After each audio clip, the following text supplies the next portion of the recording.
There are four main things. Number one, make it obvious, make it attractive, make it easy, make it satisfying. Greetings, friends, and welcome to another episode of the Beyond Fluency podcast. I'm Liam. I'm Ramps.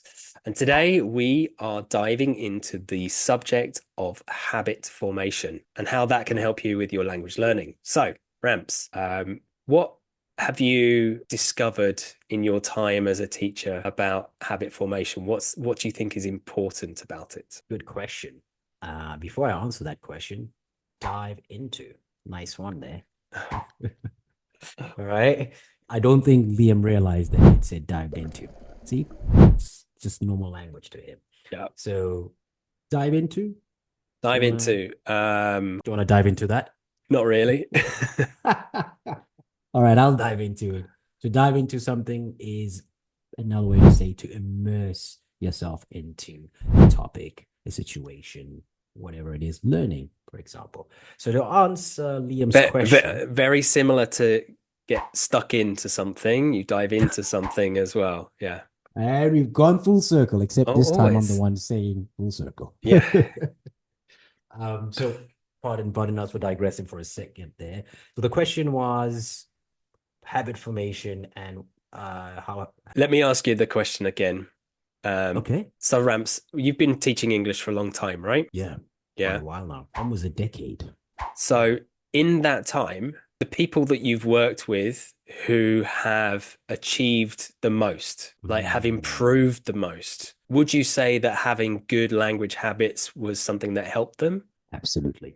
Yeah. I often say this to my clients when we meet for the very first session. You know how the first session goes, right? Like as you would expect, they can't wait to learn. They can't wait to share their objectives and goals, and it's usually unrealistic timeframes. Okay. Yes, yes. So what I've Yeah. Give us an noticed, example of an unrealistic time frame. someone who meets me as a B1 and so intermediate and wants to become a B2 within 3 months or 6 months, something like that, Right. attending 1 hour a week of sessions. Right. Yeah. All right. So I don't know if we've mentioned this before in our previous videos, but Cambridge did some research on this. It takes about 200 hours to move from B1 to B2, 200 hours of guided practice. Cambridge official I think website. it there's an average, it's like 150 to 200 approximately. It's something like that. I read Yeah. it quite a while back. Mm. So what I discovered is the people who improved are the people who made English, practicing English, part of their life in some way or another. Right. So they did things that they were usually already were habits were already formed. The only thing that they changed is they added an element of English. So an example of that is someone who is a reader and likes reading to begin with.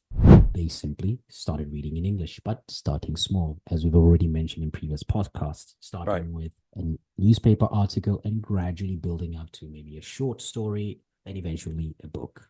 Right. So yes, So that's what I've there's noticed. already an enjoyment of that particular thing. They just happen to be doing it in English now. Among your, say, proudest success stories, the people Mm. that you've worked with, what would you say are were some of the qualities that were consistent with all of them? Commitment to doing what's necessary to continue to improve. The idea that, you can just watch TV or movies in English and you're going to continue learning. Okay, yes, to a certain point, you're going to pick stuff up. But unless it's very active engagement in that, unless you're writing down notes about the things that you've heard within that so that you can come back to it, refresh it, review it, check out the definition, it's more of a passive exercise than an active exercise. And the thing is with any passive exercise is that you need to spend more hours doing it than you do for an active exercise to get the benefit of it, right? Absolutely. So I think that the most important thing and the thing that the reason for this podcast is trying to create the idea of becoming, of being a person that speaks English. if you can tap into that and make it part of an identity change, that is the most powerful thing that you can do in terms of your language learning. And I think that's the thing that I've seen with the people, is the people who really want to be able to express themselves exactly as they can in their own language, but in English. And they're fixated on being the type of person that can do that. Those are the ones that get the greatest benefits, because they know that everything they're doing is moving towards that person, but they're living their life in a way that they identify as being an English speaker. I am Liam, but I speak two languages, not I have to speak English for work. It's a big, big difference between the two. The habits, the things that you do on a daily basis are the things that get you to become that person that you want to be, right? To be or not to be? To be or not to be, that is the question. Yes. One of my clients come to mind now. He listens to podcasts from the time that he drops off his daughters at school and goes to work. The thing that he's done there is he's created a habit out of an already established habit, right? So it's called habit stacking, and it's a great way to implement any new kind of practice that you want to do. The way habits work in a psychological sense, you have four parts to it. You have a cue, you have a craving, you have a response, you have a reward. Okay. In this sense, his cue is I've dropped my daughters off at school. I'm now driving home. This is when I listen to podcasts, right? So the first habit, drop the daughters off. Okay, create new habit in that space in between going to work and dropping daughters off. So he's stacking the new habit, the practice.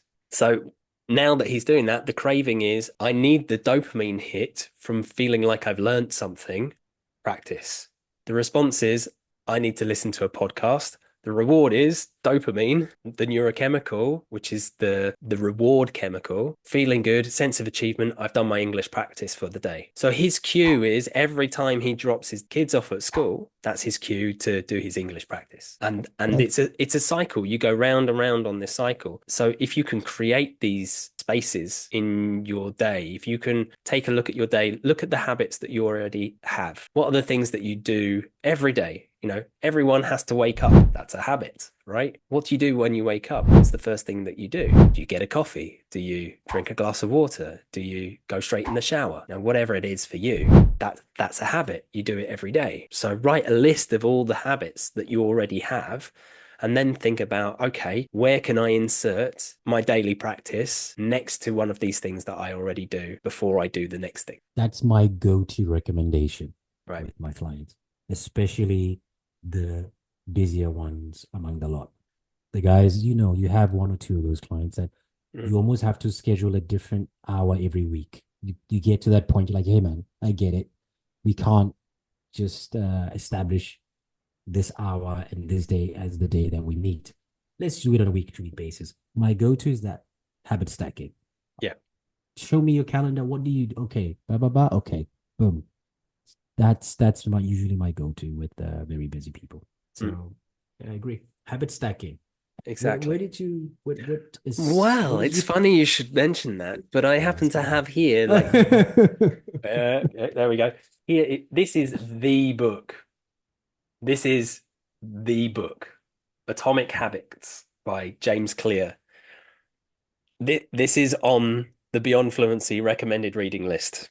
You cannot get a better book that talks about habits. Honestly, it's fantastic. Lots of practical things that you can do. Oh, you challenging me on that, sir? I challenge you on that, sir. Okay.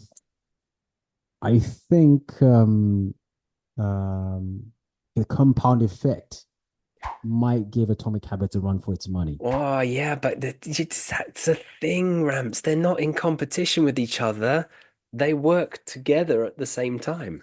Oh wait, but you said it was the best book by saying that you For put it habits, up as yeah. it's you The, put them the up the as compound effect competitive. is slightly different, though, isn't it? I haven't read Atomic Habits, Right. but the name is quite telling of, especially after having listened to you about habit stacking. Hmm. I sort of kind of get it.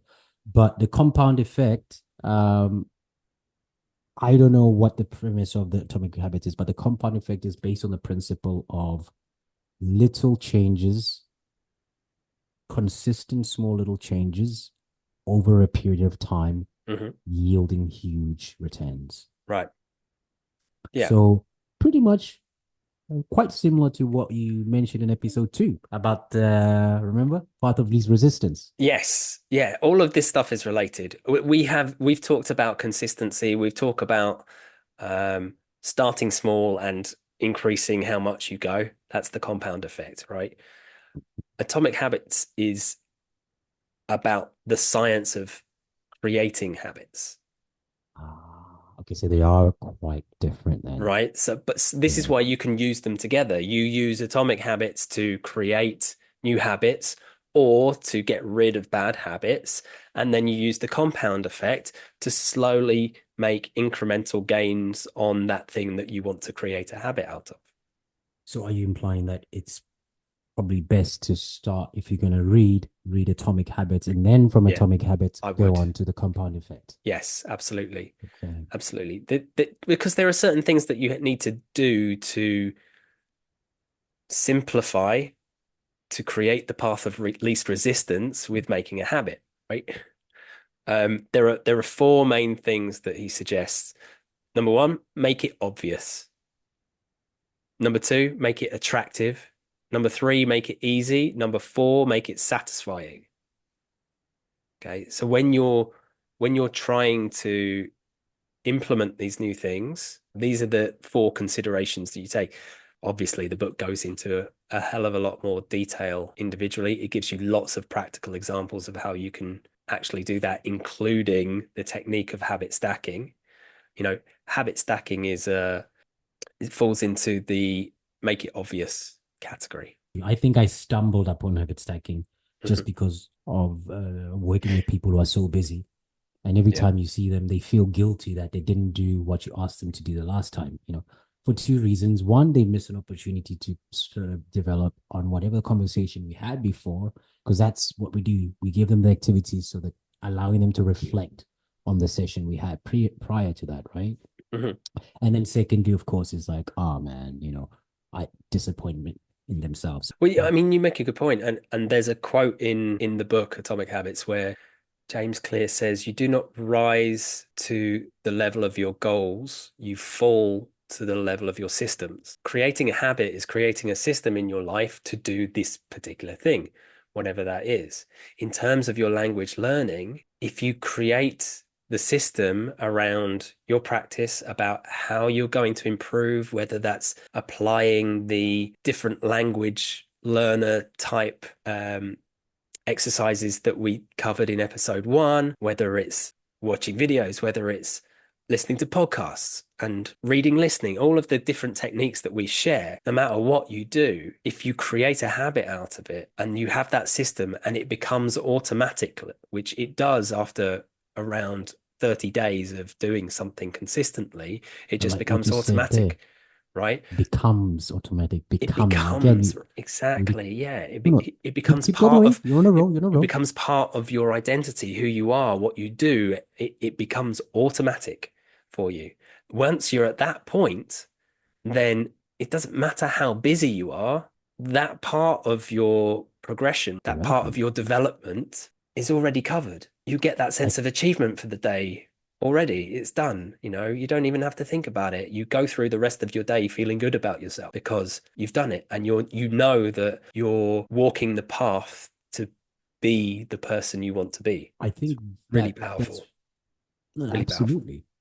Well, you said something that I'd like to sort of elaborate on there, which is closely related to actually this episode, right? Mm. About habit formation.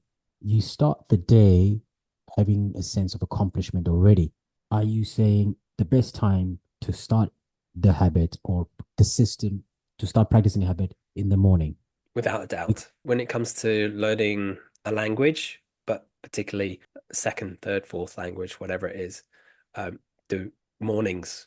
It seems like a challenge at first, especially if you like to sleep, especially if you have kids. There are many ways that it can be challenging for you, but just think about what your energy levels are like at the end of the day. I was gonna ask you a question actually based on this because you do have some people who uh, have little to no energy at the start of the day. Anything that requires them to think or focus, they aren't able to do that. They can do the automatic tasks, so the part of their jobs that don't require much brain activity, just following uh pretty much autopilot, things that they do all the time. And the things that require a little bit more creativity and so on, they'll start to do a little bit later in the day. If someone is like that, it's perhaps a natural thing. Do you think it's still useful for them to start their day off with something in language learning in relation to, of course, daily habits? Well, I mean, this is talking about something else, but I've read some research that says that based on our circadian rhythm, how when we sleep and when we wake up, there are peak times for performance in different categories. And within 2 hours of waking up, you're starting to hit your peak for creative endeavors, for deep thinking endeavors, for learning. If you wake up at 9 a.m., by 11 o'clock, you're starting to hit your peak, right?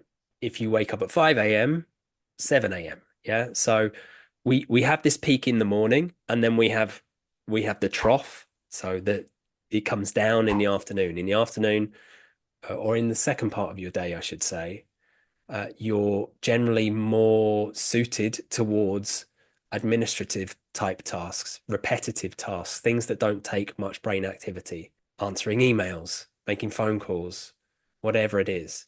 And then in the evening, we have another, like a mini spike of creativity. It really depends on what your rhythm is. If you're in the standard start work at 9 o'clock, finish 6, 7, 8 o'clock at night, then your thinking and creativity is peaking just about the time you get into your office. So if you get up at 7, you've got the commute, then You use it. before you sit down and turn on your computer, well, you sit down at your desk and you turn on your computer. If that's a habit that you do every day, before you turn on your computer, you do your practice for 5 minutes and then you turn on your computer. It's still in the morning. It's still in the correct time period for that kind of work. You're not committing to much by doing 5 minutes. Those emails that are piling up in your inbox, they can wait another 5 minutes. Then really not that important. I'm sorry if you feel they are, but if they've waited since the day before, they can wait another 5 minutes. Okay. There is no impending doom if you do not answer immediately. Wow. Although we're made to feel that way a lot of the time. Newsflash, the world won't end if you make your emails wait for another 5 minutes. Um, but then, yeah, there you go. You habit stack, you key into the peak time of day for creativity and deep thinking and learning. And you start your work day going, oh yeah, I've done my practice. Great. You know, feeling I good agree. about yourself. Well, one thing that I often recommend with my clients, because some of them will say things like that. Oh, I really have my energy levels are pretty low. And I prefer to do things much later in the day or what have you. Then what I usually tell them is the things that you want to do much later on in the day after you've answered emails, gone to meetings, and really exhausted yourself in relation to the mental capacity that is required to do your job to the best of your ability. Hmm. Do the passive activities much later on then. Let Yep. it be your passive activity. So come back from home, while you're preparing dinner, what have you, get in the habit of just listening to the news, podcast, whatever, Hmm. word, Word. spoken word, uh, whilst cooking and doing something else as part of your daily habit that you do. Thanks. It Yeah, depends where you are with your language. It depends what you want to achieve. It yeah, depends how committed you are to being instead of doing. exactly. There are so many variables with this. We can give you the optimum plan for performance, but life gets in the way. Ultimately, it won't be the first time we've said it on the podcast, but if you commit to 5 minutes per day, it's an easy commitment to make. You can find 5 minutes in your day before it starts or while it is going to doing something focused in terms of your English practice. And that's going to be much better for you in the long run if you're doing it consistently. But it comes down to how much you want it. If you want to continue to improve, just hit your minimum benchmark for the day. On other days, do more if you can, if you want to, if you're motivated, if you have the energy, if you have the time, by all means do more. But always hit that minimum benchmark, whatever it is that you set for yourself. The rule, don't do less than your minimum. Like the example of my client who, at the bare minimum, he listens to a 25-minute podcast every day. At the Right. bare minimum. That's his bare minimum. Yeah. Some days he's able to stack, other days he's not able to. But that is not, he's not going to change that for anything. Right. The other thing to mention as well is it's okay to miss a day. It happens. There's no point if you miss a day beating yourself up, i.e., making yourself unhappy, having a negative internal dialogue about, oh no, I'm a terrible person. I missed a day. I need to be perfect. That doesn't matter. If you miss a day, it's okay to miss a day. Don't miss 2 days. Don't make it a habit. If you miss 2 days, that's it. The habit's gone. You're going to start again. Don't make it a habit. Don't make a habit of missing more than one day. Exactly. Now, Exactly. before we continue, because I think we've hit a couple of notes here, let's just look into a little bit of the language that you've used. Okay. So, I'm having a can't think of a word kind of day, so I may be asking for your help with these. okay, okay, all right. And you So may get a, well, what do you think, Ramps? As like a little pushback. it's okay. I think I'll be able to help with these because I've written them down, and so I'll give them back to you. The first one is peak. The peak is the top of something. Think of a mountain. Think of a graph. This is when It's the pointy yes. bit at the top. It is the highest point of something.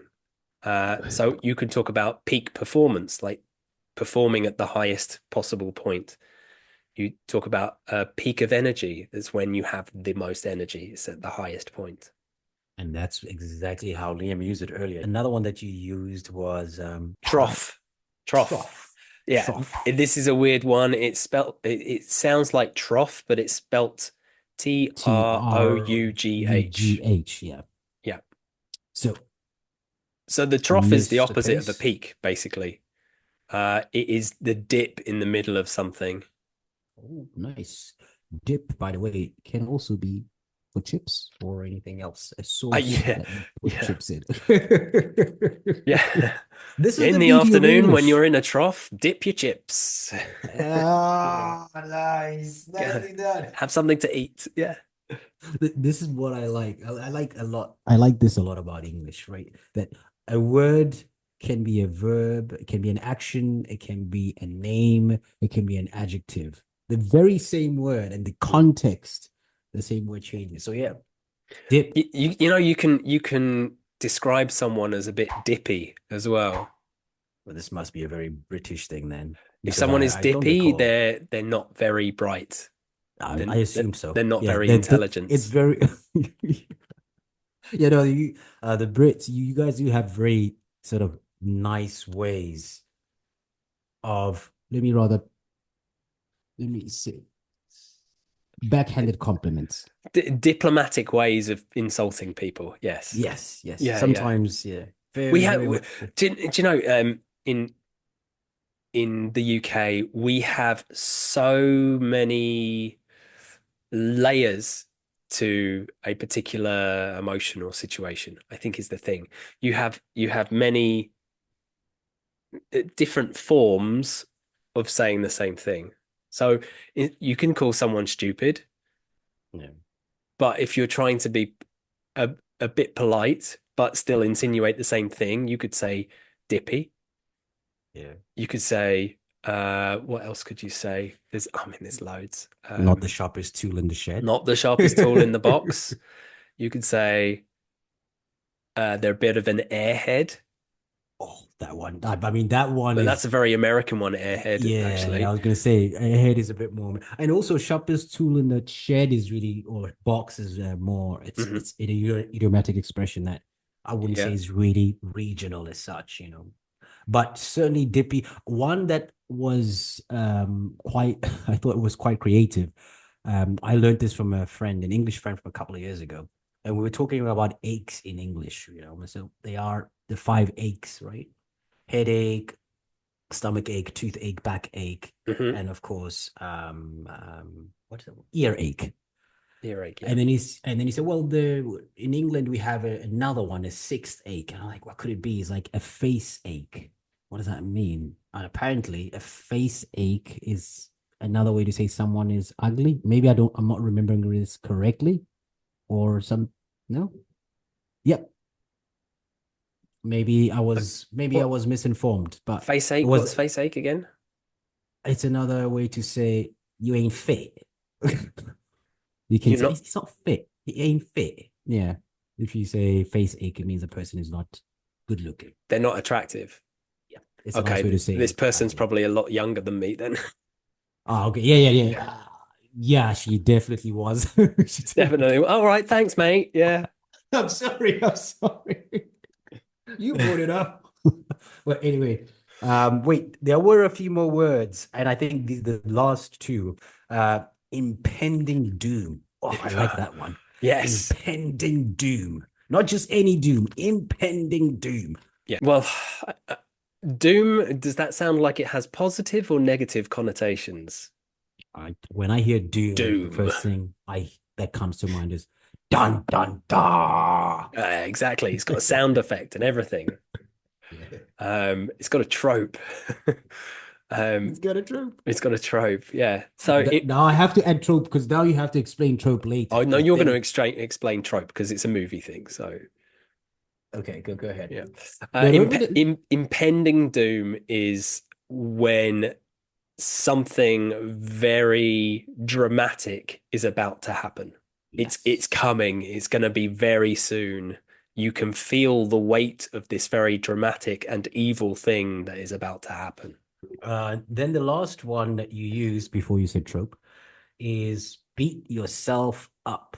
To beat up someone is to physically hurt them in an aggressive way. So to beat yourself up is to do the same thing but mentally. There is one more though, and I think it's only fair um that you define or give the definition of this one because you did use the word trope. A trope is a significant or recurring theme of something.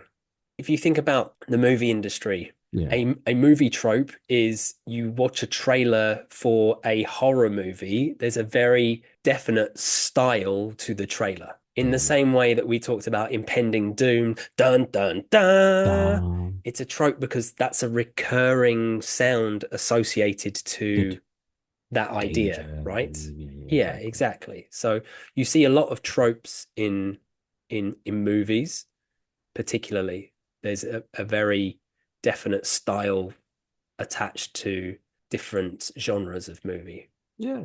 I know, yeah. and you see it recurring over and over again. Ramps, we've talked about habit formation, atomic habits, the Bible as far as it's concerned. And we mentioned the compound effect, which is something that you're familiar with. So, can you share a bit more information about what that is and how it works? Wow, man.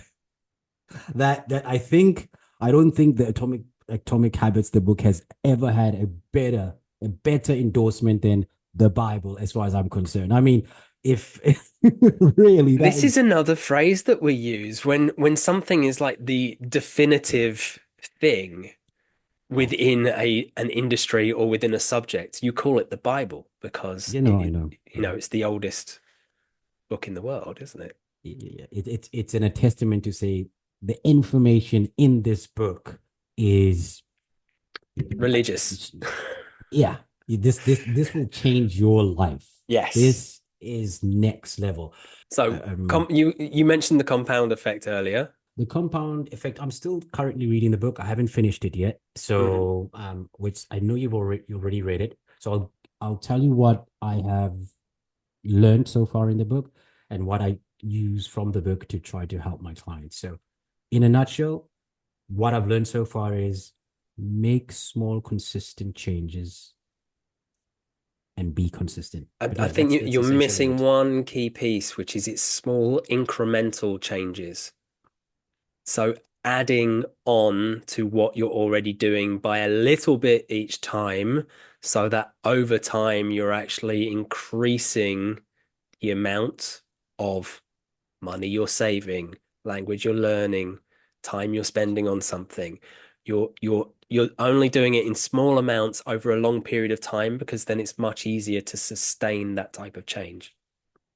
Reading both are really going to help you with creating new habits and creating change. I think that's the main takeaway from today is the fact that both the books that we've mentioned working together applied to your English practice are going to supercharge you towards your goal of being yourself in English. Yeah. And ultimately, if that's your goal, then I don't think I can recommend two better books to apply to what you're doing. Okay, so let's have a quick review of what we've done today. Right. Okay. First thing, the difference between doing and being. Being a person who is themselves in English is more important than doing your English practice. Ultimately, that's for most of our clients, the goal is that to be themselves in the language. Exactly. Second thing, habit stacking. When you want to introduce a new habit, stack it to an existing habit already. That is the cheat code, as gamers would say. Absolutely. Finally, consistent commitment. Say that 10 times fast and you will improve your pronunciation. Wait, let me try it a bit. Consistent commitment, consistent commitment. That's two for the price of one there, There guys. you go. Third one, There you go. two for the price of one. Another Consistent way. commitment. Make sure when you do these things, you stick to your plan. It's okay to miss a day, but don't miss two. There you go. There's the three takeaways for today. Thank you very much. It's been a pleasure as always. And that's goodbye from me. And Crap at goodbye. So cheers. bye. Bye.